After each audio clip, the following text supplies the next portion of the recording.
ओम नमो भगवते वासुदेवाय। आज हम माघ मास के शुक्ल पक्ष की एकादशी, जिसे जया एकादशी कहा जाता है, जया एकादशी व्रत की कथा आज हम श्रवण करेंगे। धर्मराज युधिष्ठिर बोले, हे भगवान, आपने माघ के कृष्ण पक्ष की शततीला एकादशी का अत्यंत सुंदर वर्णन किया। आप स्वदेश, अंडज, उद्भिज और जरायु चारों प्रकार के जीवों के उत्पन्न, पालन तथा नाश करने वाले हैं। अब आप कृपा करके माघ शुक्ल एकादशी का वर्णन कीजिए। इसका क्या नाम है, इसके व्रत की क्या विधि है और इसमें कौन से देवता का पूजन किया जाता है। श्री कृष्ण जी कहने लगे कि हे राजन, इस एकादशी का नाम जया एकादशी है। इसका व्रत करने से मनुष्य ब्रह्म हत्यादि पापों से छूटकर मोक्ष को प्राप्त होता है तथा इसके प्रभाव से भूत पिशाच आदि योनियों से मुक्त हो जाता है। इस व्रत को विधि पूर्वक करना चाहिए। अब मैं तुमसे पद्म पुराण में वर्णित इसकी महिमा की एक कथा सुनाता हूँ। देवराज इंद्र स्वर्ग में राज करते थे और अन्य सब देवगण सुखपूर्वक स्वर्ग में रहते थे। एक समय इंद्र अपनी इच्छा अनुसार नंदन वन में अप्सराओं के साथ विहार कर रहे थे और गंधर्व गान कर रहे थे।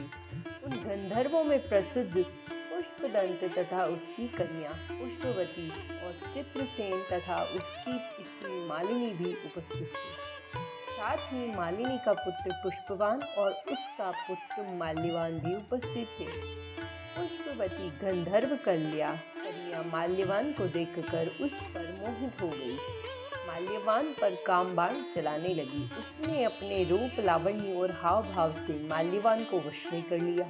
हे राजन, वह पुष्पवती अत्यंत सुंदर थी। अब वे इंद्र को प्रसन्न करने के लिए गान करने लगे, परंतु परस्पर मोहित हो जाने के कारण उनका चित्त भ्रमित हो गया था।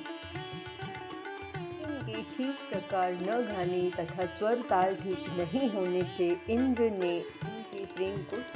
इनके प्रेम को समझ गया और उन्होंने इसमें अपना अपमान समझकर उनको श्राप दे दिया। इंद्र ने कहा, हे मूर्खों, तुमने मेरी आज्ञा का उल्लंघन किया है, इसलिए तुम्हें धिक्कार है। अब तुम दोनों स्त्री पुरुष के रूप में मृत्युलोक में जाकर पिशाच रूप धारण करो और अपने कर्म का फल भोगो। इंद्र का ऐसा शाप सुनकर वे अत्यंत दुखी हुए और हिमालय पर्वत पर दुख पूर्वक अपना जीवन व्यतीत करने लगे। उन्हें गंध, रस तथा स्पर्श आदि का कुछ भी ज्ञान नहीं था। वहां उनको महान दुख मिल रहे थे।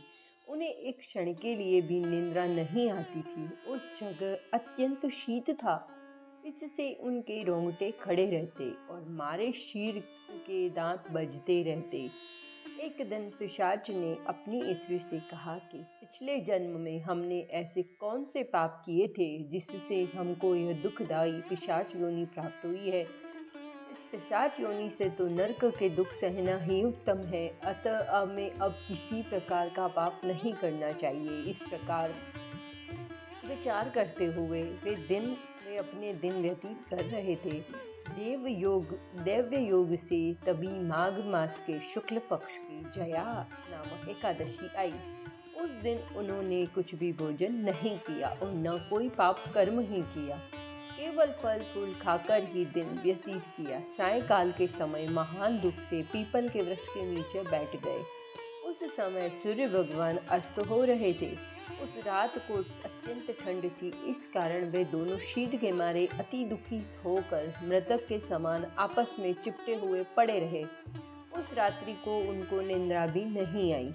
हे राजन, जया एकादशी के उपवास और रात्रि जागरण के से दूसरे दिन प्रभात होते ही उनकी पिशाच योनि छूट गई। अत्यंत सुंदर गंधर्व और अप्सरा की देह धारण कर सुंदर वस्त्र आभूषणों से अलंकृत होकर उन्होंने स्वर्गलोक को स्थान प्राप्त किया। उस समय आकाश में देवता उनकी स्तुति करते हुए पुष्प वर्षा करने लगे। स्वर्गलोक में जाकर इन दोनों ने देवराज इंद्र को प्रणाम किया।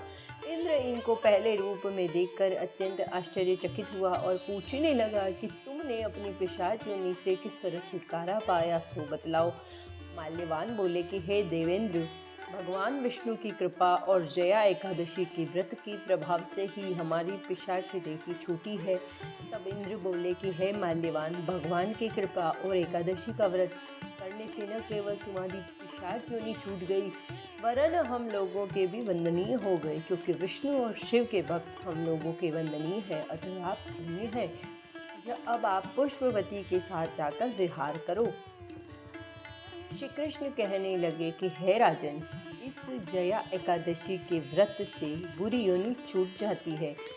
जिस मनुष्य ने इस एकादशी का व्रत किया, उसने मानो सब यज्ञ, जप, दान आदि कर लिए।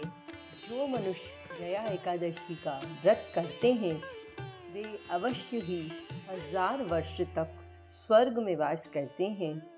श्री कृष्ण भगवान के द्वारा बताया गया जया एकादशी की व्रत कथा यहीं संपूर्ण होती है। ओम नमो भगवते वासुदेवाय। आप सभी को जया एकादशी